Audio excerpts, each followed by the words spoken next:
want to do is get the JSC perspective kind of on the record here. Most of us are very familiar with JSC for many years, but Mike Coates will, of course, be our speaker. Mike needs no introduction to this group, so you now have 14 minutes of reserve. Mike?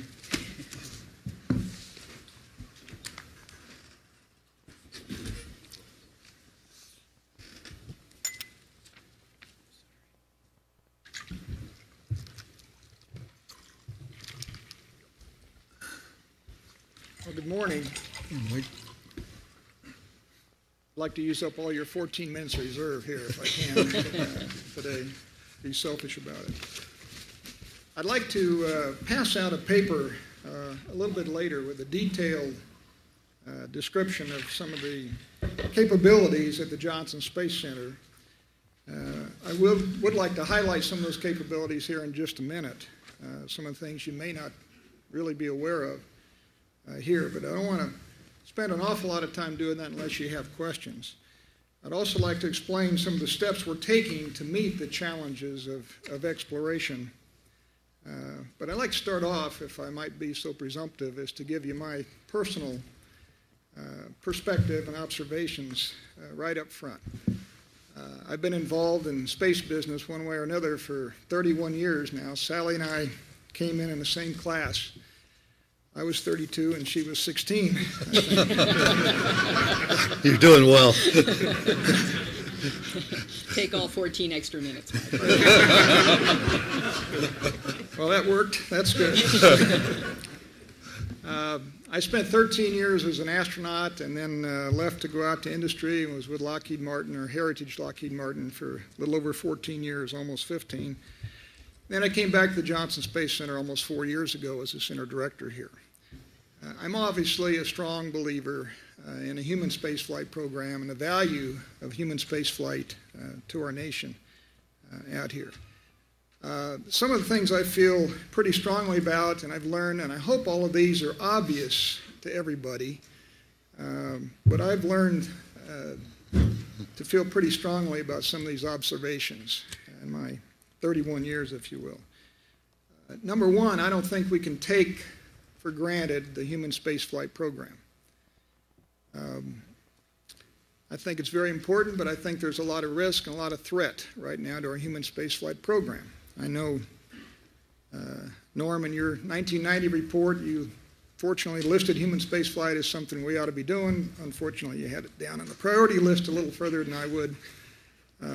But I happen to think it's very important to the country. And there are a couple things right now that I think are threats to our human spaceflight program. One is the gap. You've all heard the term the gap between the shuttle and the next vehicle. And secondly, it's the threat of being stuck in low Earth orbit.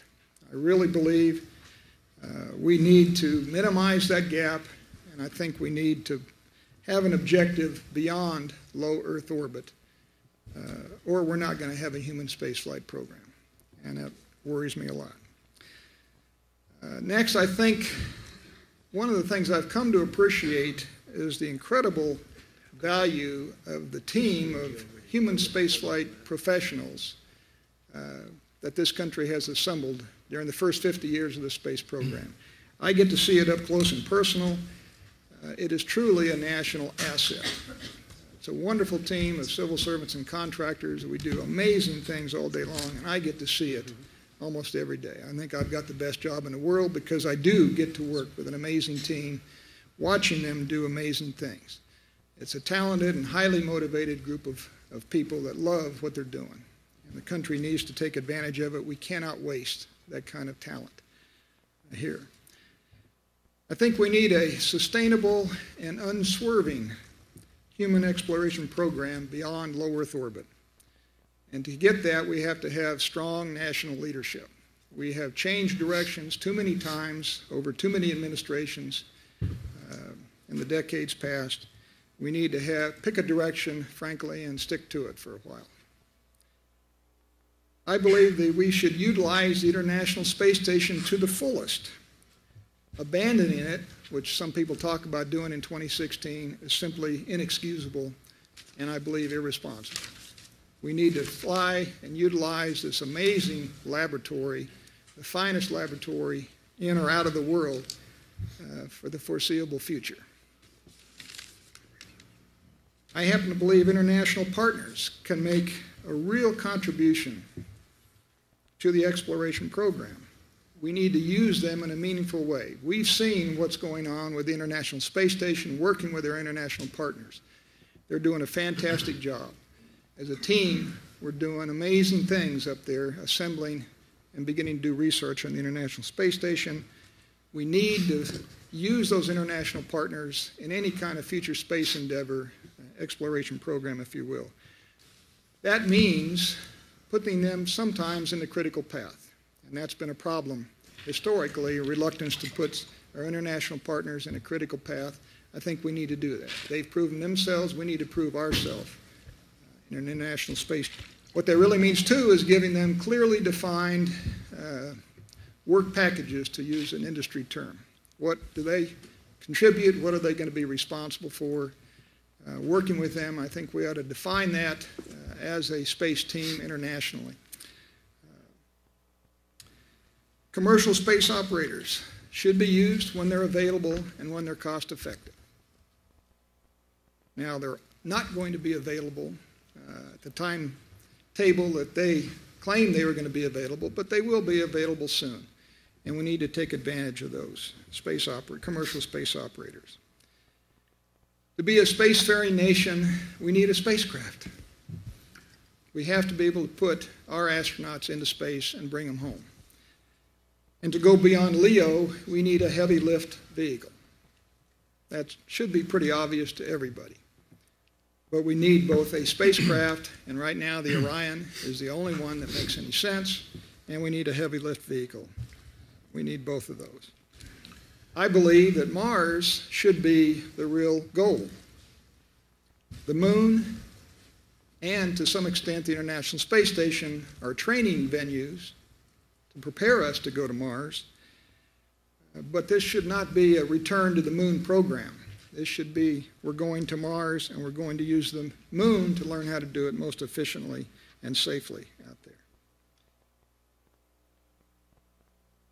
I believe a vital space program inspires future generations. Education is a major issue with all of us right now. Fewer and fewer young people are going into the math and science and engineering vocations. It bothers me a lot. I could give you statistics all day long on the dwindling supply of engineers that we had to choose from. I believe we picked the best and the brightest in the space program, both contractors and civil servants, but we have dwindling pools of people to choose from out there.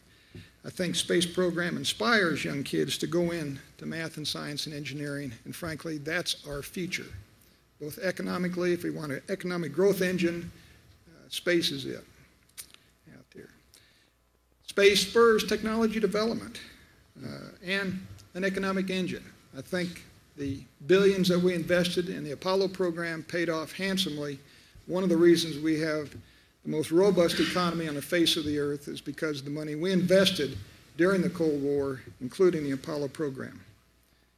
And of course, the space program is a basis for world influence out there. Geopolitics is not my specialty, but if we want to have influence in the world, it's important to have a viable space program. But there are no shortcuts to space. And space is not cheap. And by that I mean, if we try to save money getting to space, it's going to cost us more in the long term. A lot of the commercial companies are finding out view graphs and promises were easier than actually building hardware. They will get there, but it's going to cost more than they thought it was going to cost. There aren't any shortcuts to space. So I'm going to discuss a little bit how JSC can support and provide leadership in carrying out a sustainable human spaceflight program. I'm going to review our capabilities very briefly here, just hitting the highlights. Please look at the handouts we'll pass out later for more details there. I'm going to talk about some of the actions that we're taking at JSC to meet the challenges of exploration as far as altering the workforce and so forth, and addressing some of the transition issues that we have. So, next slide. JAC has been deeply involved from the very beginning in both development of spacecraft and operations of spacecraft. And that continues today with the ongoing support for both the Space Shuttle and the International Space Station missions. And in the development world, we're very involved with the Constellation's development of Orion and, of course, the Ares rockets as well. JSC's areas of expertise have been developed over the first half-century of spaceflight here. We have supported every human spaceflight program, starting with Gemini, Apollo, Skylab, Apollo-Soyuz, Shuttle, Space Station, and now Constellation. We've learned a lot in the first 50 years. We have not wasted our time. I wish you could see from my knothole the wonderful things we've done as a team in supporting the incredibly complex missions as we assemble the International Space Station. The spacewalks that we do, 4 or 5 spacewalks on every mission up to the space station, are incredibly complex and involved. We've learned a lot about how to operate in space. We need to put that to good use in the future. JSC's capabilities combine experienced people and specialized facilities. All the facilities are shown right here in these 4 charts. Obviously, the main campus here at the Johnson Space Center. We've also got responsibility for the White Sands Test Facility up in New Mexico, Ellington Field here, where aircraft are home-based, and of course the Sonny Carter Training Facility where the Neutral Buoyancy Laboratory is located. Next chart, Joe. Let me address these capabilities very briefly. Starting the lower left side there, engineering. We have a full range of design, development, test, and analysis and in our engineering organization here at the Johnson Space Center. I think that was really shown, obviously, on the mission about 9 months ago where we repaired the torn solar array up on the International Space Station. I wish you could have been here for those 72 hours when both the shuttle team, the station team, and the engineering team, in fact, all of NASA, the whole agency, was involved in figuring out how to solve that problem. It came up with a very elegant solution, and that was a pretty special day driving home when that solar array fully extended out there with the repairs. Amazing capability. Our engineering folks have developed things like the lunar rover, low-impact docking system, and the list goes on and on. We have a good development capability here. Mission planning, training, and execution. Of course, we have the facilities like the Mission Control Center, the Neutral Buoyancy Laboratory, all the mock-ups and simulators that we use. And you've got to remember, too, we're tied in to simulators and control centers all around the world. We have 5 different control centers supporting the International Space Station, and we coordinate with each of them constantly here. Crew selection and training at the top of the chart here. Nowadays, especially when we're selecting long-duration crew members and they're international crew members, the selection criteria are considerably different than when Sally and I came in, for example.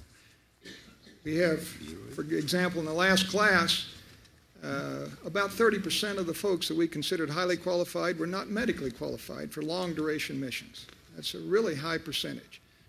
A lot of work is done to select crews for long-duration missions, and we've learned a lot here. EVA, extravehicular activities. Of course, we're extending the life of our EMUs that we've used on the shuttle and the station for many years. We're extending that life out to 40 years or so. We are developing 2 new suit configurations for the Constellation program. Of course, those are the launch and entry suits that the crew will wear in the Orion, and also the lunar surface suits. We are not developing a new EVA suit for the Orion. So we will use the EMUs if we should have to go out on EVAs, but we're not developing a new suit right now for the Orion vehicle, other than the launch and entry suit and the lunar surface suits. Human health and performance. I'm really proud of our Space and Life Sciences group and what they've done, taking a risk-based approach to human spaceflight, identifying the biggest risks and allocating resources to meet those risks. They do an awful lot of work ranging, of course, from real-time crew health to research for long-duration missions. We're doing an awful lot of good research in things like radiation, the effects of zero gravity on crew members over extended periods of time. Astromaterials, in the lower right corner of that chart up there. Everything that comes back from space, material that comes back from space, comes to the Johnson Space Center. The reason is the moon rocks came here first. Okay, we've got wonderful laboratories and some very expensive machines and instruments, material that comes back. We've had the Genesis solar wind samples, the Stardust, Comet, and interstellar dust come back as well. Any meteorites that are found here on Earth also come here to the Johnson Space Center. And of course, we have the moon rocks out there. I'd like to emphasize the large, complex program management and integration. I happen to think that managing a large, complex, high-tech, highly integrated program is one of the toughest management challenges any of us ever face. Norm certainly saw that at Lockheed Martin. We've got 3 large programs, multi-billion-dollar programs here that are truly integration challenges. We integrate across all the centers, across many, many projects, across many, many companies out here, and of course with our international partners. This is a huge integration challenge, if you will, in a very high-tech environment.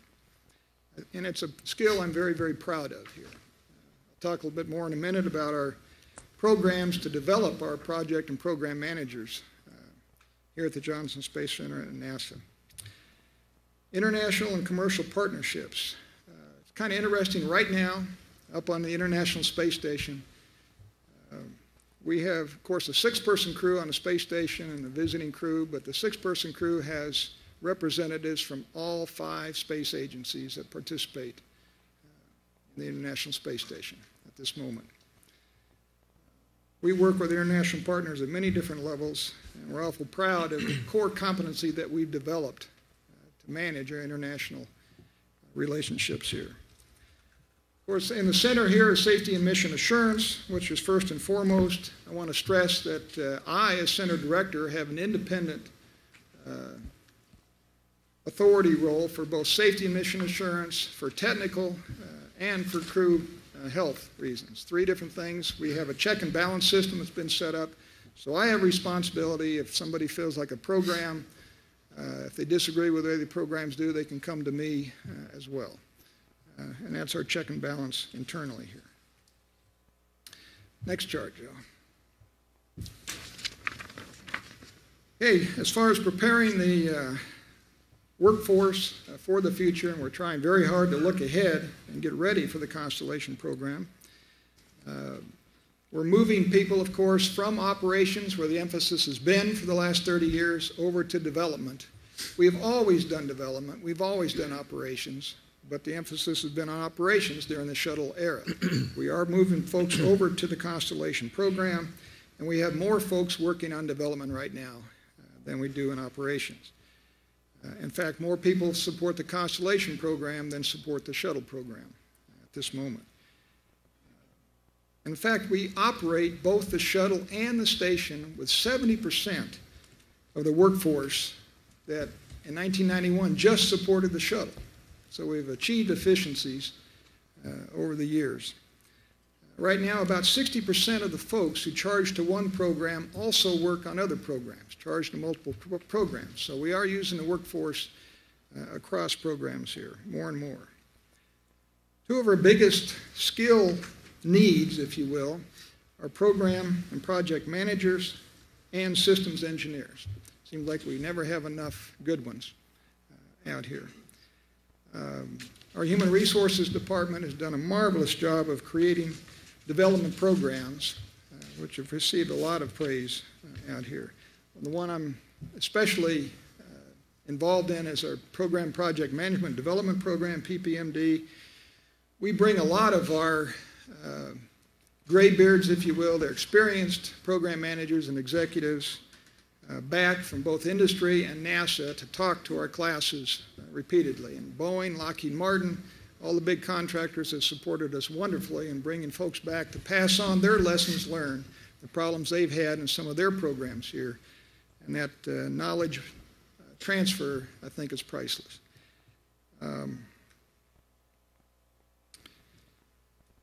Knowledge capture and knowledge management. You know, with that 50 years of spaceflight experience that we've got, a lot of those folks are retiring, walking out the door right now. We're trying very hard to capture that experience. It's priceless. Trying to document all the lessons learned, all the flight rationale that we've developed over the years. We have a number of programs to do that. We've got a wonderful mentoring program here at Johnson Space Center, and hundreds of folks take advantage and participate in that mentoring program, trying to capture and pass on knowledge here. We have a good oral history program. We are bringing folks back. In the picture you can see Chris Kraft and Tommy Holloway. Both of them come and talk to our classes on a regular basis, and I'm really excited about the flight directors and center directors and program managers that come back and talk to us. And my next step, we've got all 10 centers involved in our program management development now. They participate in the classes. My next step is try to get industry involved. And that's important. I know Norm was famous for making it a priority when he was CEO of Lockheed Martin to address the classes of executives. Vance Kaufman and Bob Stevens have done the same thing. It is a priority, and it's important to us as well. We've increased our emphasis on collaborations tremendously. Teamwork is what it's all about. Constellation is distributed work to all 10 NASA centers out here. Our institutional organizations as well, like engineering, SNMA, MOD, and so forth, have also distributed work to the other centers out here. So we're very much an integrated NASA team, much more so than I've seen in 30 years in this business. And I'm really proud of the teamwork that's going on. We're placing increased emphasis on attracting and retaining valuable employees out there. I'm really proud of the fact that the Johnson Space Center was ranked as the #4 best place to work among government agencies, over 200 government agencies. Before we get a big head, Inspector General Office was ranked #2, so I haven't resolved that one quite yet. But we're working on it. Got a ways to go, obviously. But the team loves working in the space business. I'm really proud of that. Next chart, Joe. Let me talk for a second about facilities, because we've got a funding gap, if you will, in our facilities. We've developed an extensive database of our facilities. We've got about 400, if you count buildings and rooms and test stands and laboratories and specialized equipment and so forth. We've identified about 475 facilities or capabilities here at the Johnson Space Center. 69 of those are candidates for closeout when the shuttle quits flying. Things like the shuttle motion simulator, the SMS, shuttle training aircraft, White Sands Space Harbor. We're not going to need anymore. We're going to close those down, and quite a few laboratories as well. Constellation has identified, of course, a number of these facilities that are going to be needed in the future, but they don't need them right now. And that's a problem. We've got a gap between the shuttle paying for these facilities and the Constellation that doesn't need them right now and doesn't want to pay for them until they need them in the future. Things like the hypergolic test facility out of White Sands, the neutral buoyancy laboratory, the ArcJet facility, and so forth, we're using heavily now. There will be a period of time before Constellation needs them. How do we maintain and fund those facilities? And that's our challenge right now. We are looking for reimbursable customers for those facilities where possible. We have a number of military usage and commercial customers using the White Sands test facilities, but the volume kind of goes up and down on that, not real reliable out there. We also have a potential for outside customers for the neutral buoyancy laboratory, but so far we haven't pursued that as much as we need to. We really can't depend on reimbursable usage from other government agencies or commercial operators to keep those facilities going, so that facilities is a real challenge during the down period here. Joe, next chart. I'm going to take your 14 minutes here, Sally, if that's okay. When I came to Johnson Space Center from Lockheed Martin, one of the questions I was asked was, what's the big difference between industry and government? The biggest difference, if I will, and there are a whole lot more things in common than there are differences, but the biggest difference, of course, is competition. In industry, you're always looking for discriminators, you're always looking to win. Everything you think of is customer-focused, if you will. I believe strongly that NASA needs to be more that way. We need to think we're in a competition. We need to have a sense of urgency that industry has that the government frequently doesn't have, because we are competing. We're competing with other government agencies for budget resources. We're competing globally with other space programs. And believe me, we're competing for the dwindling supply of engineers and scientists out there that we need in this business. So we are competing. To be competitive, I believe NASA and JSC needed and is being more open-minded. We need to be more inclusive, more collaborative, more team-oriented, and more customer-focused. And frankly, our customer is the White House, Congress, and the American public, and we need to communicate better with them all the time. We have encouraged more and more benchmarking. We're going outside NASA, outside industry, outside the space industry, if you will, to do benchmarking, and it's been a real eye-opener for a lot of folks out there. Found out we're not the only ones in the world building control centers and so forth. We've learned an awful lot. And with the mission operations, for example, let me give you one example, what we call a Top Gun. They have implemented a Top Gun approach to training where we take the best people that we have, the best flight controllers, and say, okay, now you're going to be instructors to teach. You need to have your best people teaching as well. Navy did that years ago, Air Force as well, and now we're doing it here at NASA as well. We offer prizes in the life science and engineering areas at the Rice Business Plan Competition. That's the world's largest such competition. It brings in 3 or 4 dozen teams from the top MBA programs to present new technology business plans. We've begun offering prizes and participating in that as well. We have a mix of in-house and external technology development, in-house to keep our engineering workforce engaged in hands-on activities, and of course external to bring in good ideas out there. An example I mentioned with Lunar Electric Rover is an in-house development that we did. We have several others, low-impact docking system and so forth, that our engineering organization developed. I'm proud of our Space and Life Sciences group. They went out and actually came up with an industry spectrophotometer used in paint matching that we're using to measure levels of iodine and silver in this water on the space station. So we will steal from the best, if you allow me a little poetic license. And we're proud that folks want to work with NASA, both industry and other government agencies are proud to work with NASA and share their ideas out there. We're trying to take advantage of that. Next chart, Joe. We do have some transition issues, of course, with the lunar budget that was removed from the budget plan in 2011 to 2015. We've got a significant challenge. We had planned to transfer most of our shuttle workforce over to work lunar activities because our constellation workforce is essentially already in place. Right now, that money has been taken out of the budget, about $3.5 billion over those years. So we've got about 500 shuttle personnel, civil service shuttle personnel, and several thousand contractors that we're worried about getting through this transition period. Okay, last chart, Joe. Well, the most efficient and effective use of our facilities here at JSC and the workforce depends on a timely transition between the shuttle and constellation. We're not resting on our laurels. We're taking aggressive steps as much as we possibly can to meet the challenges of the constellation program and the human exploration program. As I mentioned, we're setting up development programs and have set up development programs to make sure our skills match the needs of the constellation program.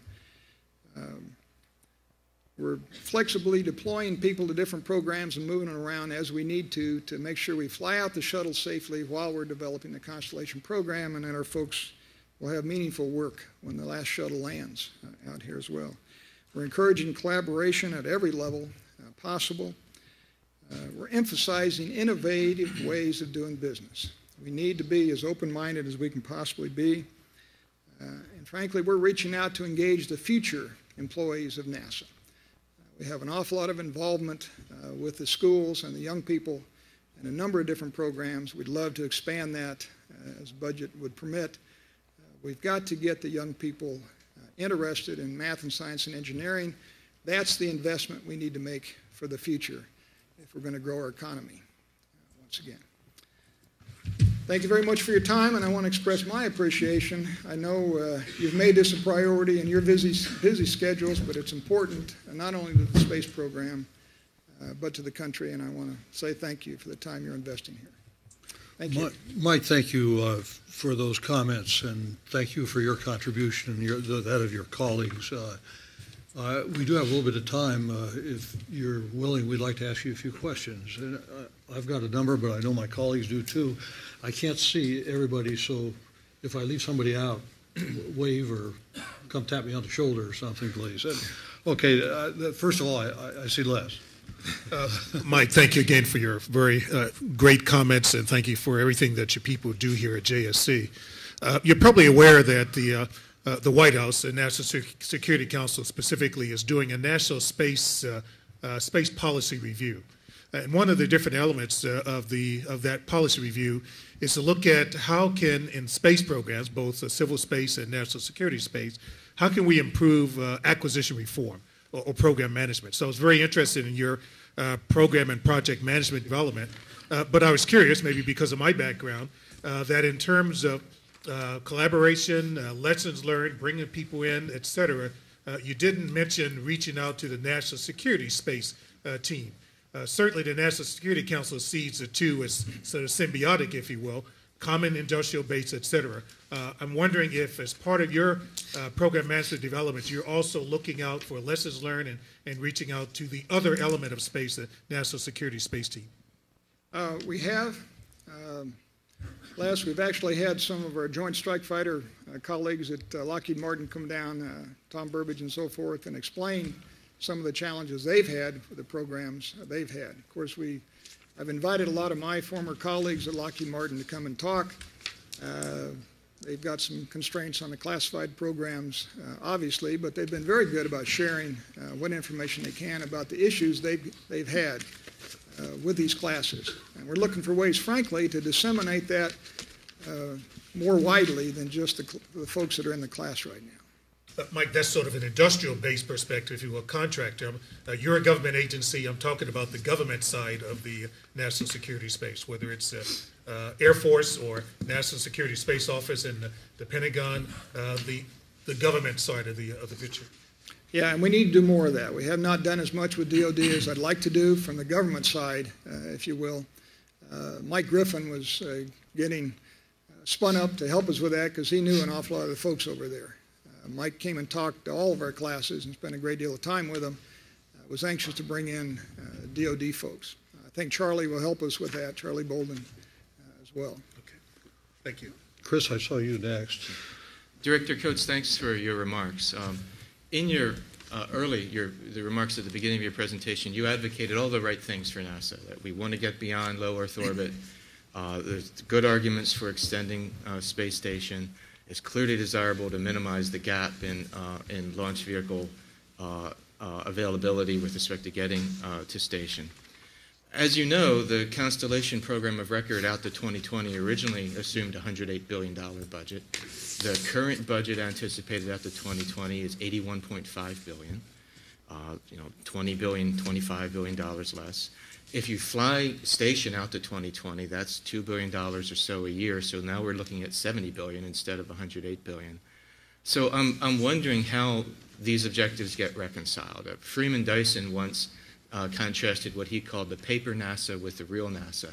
And what we don't want, I think, is a future where we have wonderful flip charts about our glorious future in space, but those objectives are never realizable because the combination of things we're trying to do can't possibly fit within the budget we have.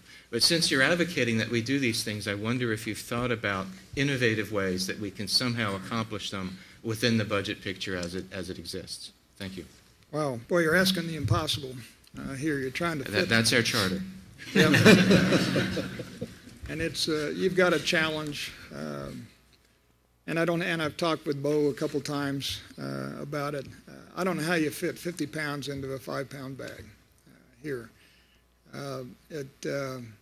We're obviously looking for the most efficient ways to get things done.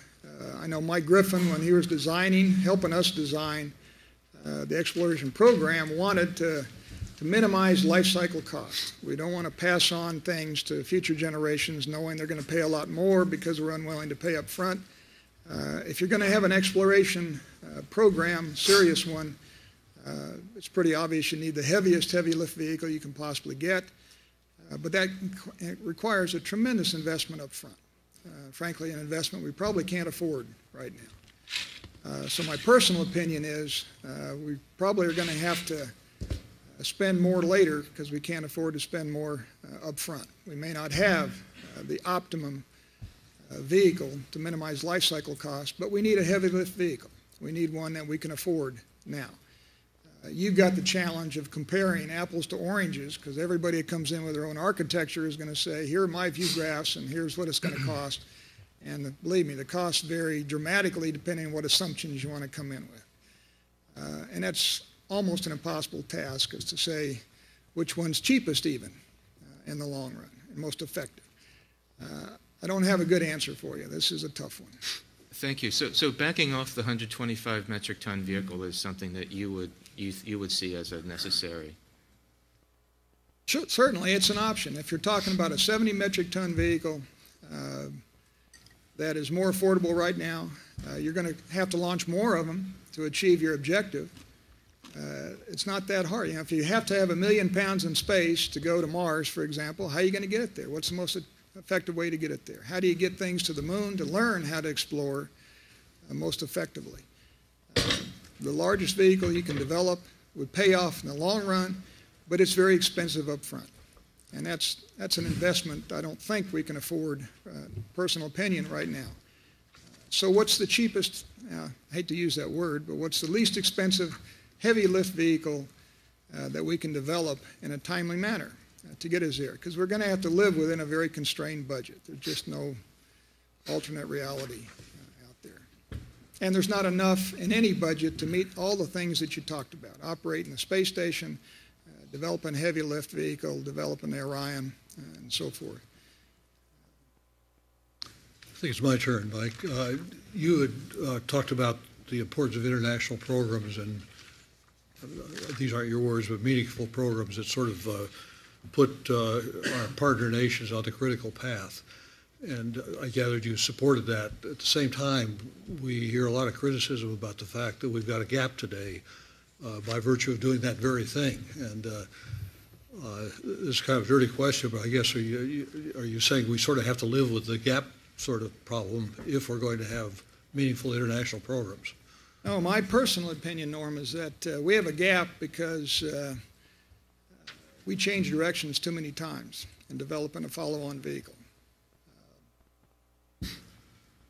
I used to have a T-shirt when I was at Lockheed Martin. I listed all the programs that we had won contracts for that had been canceled: OSP, 2GRLV, SLI, and so forth and so on. My point before was we need to pick a direction and stick to it. We have a gap because we didn't pick a direction and stick to it. We changed every few years. My personal opinion, anyway. There's not much we can do about the gap. It's there. If we're going to retire the shuttle, the gap is there. I'd like to minimize the gap. It's very uncomfortable for me, frankly, not to be a spacefaring nation as a former astronaut. See, I'll ask a follow-up question unless somebody else has something they want to raise. I got one, but I can Okay, after please. you. No, go ahead, Okay. please. When you talked about commercial, the commercial guys, and I'm picking on you because you're the first one to say this in front of me, not because of you particular. It's not. Other people would have said it if you hadn't. You said, in essence, paraphrasing, well, when they show up, we'll be glad to use them, but they probably won't be there as early as they think. And that's probably true. But that's not unique. I mean, it's not as though when we go out to the traditional contractor base that everything shows up exactly when we expect or exactly on the budget that we might predict.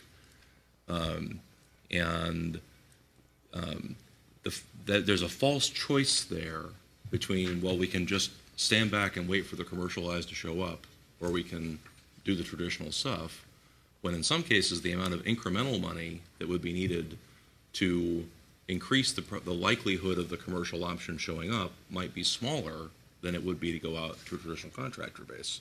And I would like to hear you discourse on that a little bit. Well, first of all, I think our commercial operators are finding out, the new ones that are developing capabilities like Orbital and SpaceX and so forth, are finding out it's challenging to meet the milestones that they laid out, that we agreed to and that we funded. They're encountering problems that we have encountered before, and we have shared information with them as much as they want. We don't force ourselves on them. We can't do that. We learned a lot in the ELV business, Atlas and Delta, over the years about commercial operations. First of all, let me say, I don't think NASA ought to be in the business of carrying cargo to space now. Okay? We can turn that over to commercial operators.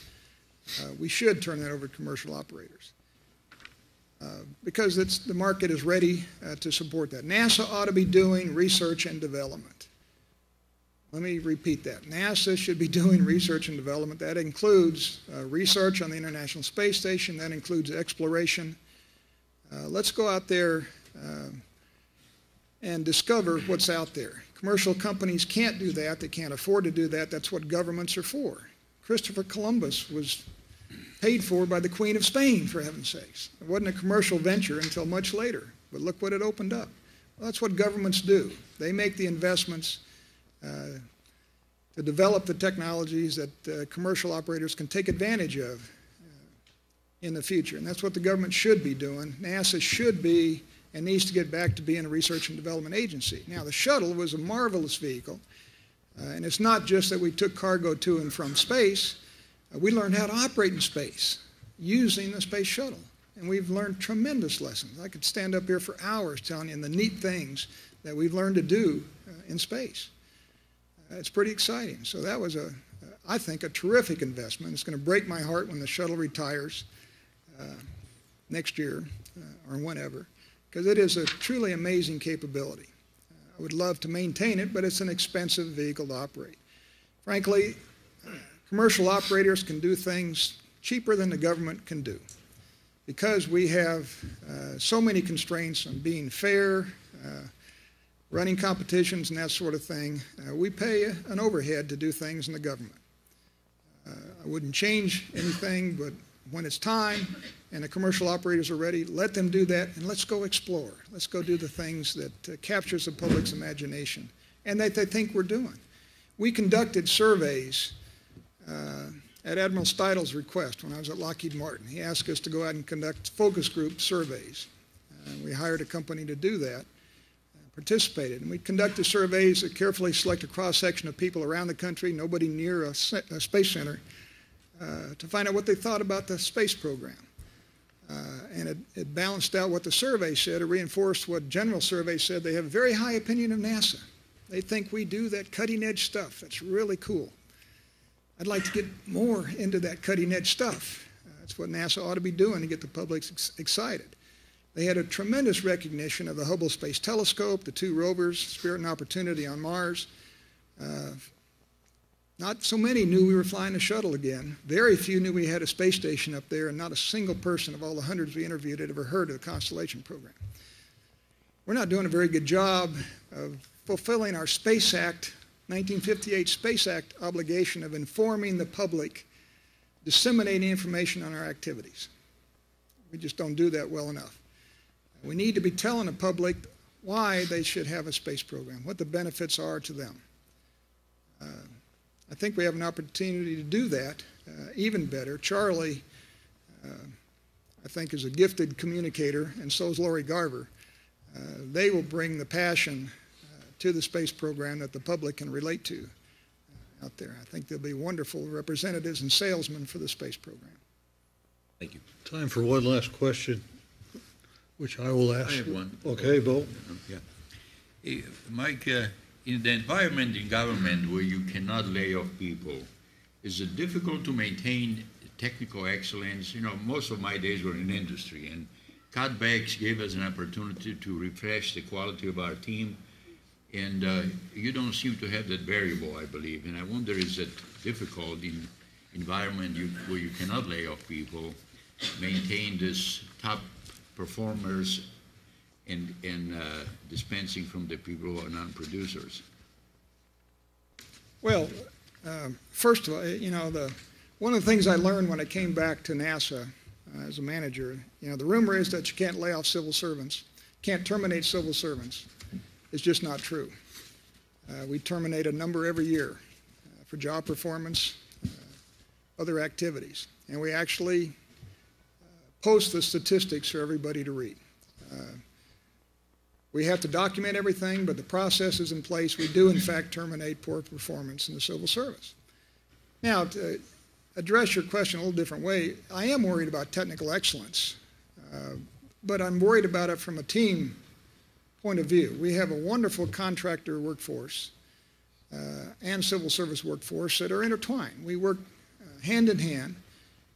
We obviously have our defined roles between civil service and contractors, but in fact, it's a well-functioning team right now, and it's going to kill me when we start laying off people, and we're starting to lay off now. With the shuttle retirement, some of the companies are already starting to announce layoffs. Those layoffs will accelerate next year as the shuttle retirement gets closer. Losing that experience is going to be very painful because we've invested a lot to build up that kind of capability. Mike, thank you so much for your comments. Thanks for your leadership. We'll probably be back with more questions as time goes on. Thank you, sir.